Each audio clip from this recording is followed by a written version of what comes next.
How's it going, guys? I'm Danny, and this is everything you need to know about weight shift. Weight shift is one of the biggest things I see beginners get wrong in their throw, and doing weight shift correctly adds a lot of distance and a lot of power to the throw. What weight shift is transferring the weight from the left foot to the right foot, and this creates kinetic energy, and this kinetic energy here transfers up the body, through the hips, and into the disc. There are three things that I see beginners do wrong with their weight shift. The first is taking too big of a last step. They reach way out there with their front foot and slam their feet into the ground, and this creates a lot of friction against the ground. It really grinds against the dirt, and it's a great way to blow through your shoes, but it really isn't all that powerful.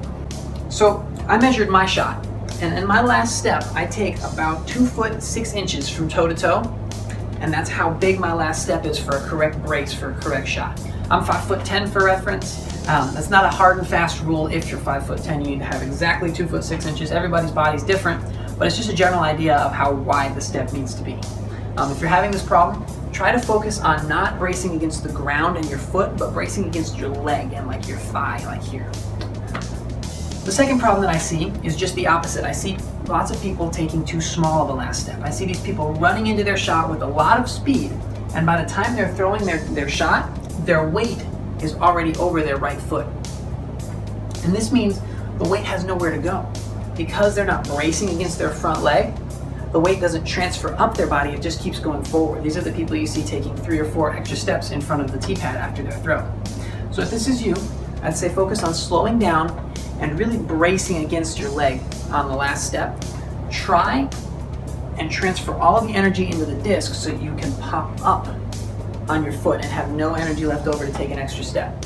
I see a lot of people like Drew Gibson or Will Shoestrick, after their shot, they actually kind of hop up on their right foot because all of that energy coming up into their body lifts them off the ground a little bit. The third thing is the spine. I see lots of people lean back when their weight is on their left foot and then lean forward when their weight is on the right foot. This is one of those things that feels really powerful, but it really doesn't do a whole lot for distance. So what we're talking about here is an energy transfer. I've said that several times. It's a transfer of this kinetic energy up your body. And energy doesn't transfer very well along surfaces that aren't rigid.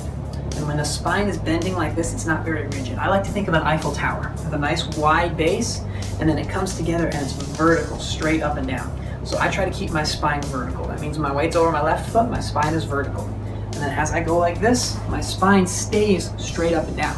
Now I'm leaning forward a little bit in my shot, so my spine is slightly angled forward, but as far as the side-to-side lateral movement, my spine stays straight up and down the whole time. So that's all the mistakes that I see in weight shift. Weight shift is one of those things that's really hard to describe.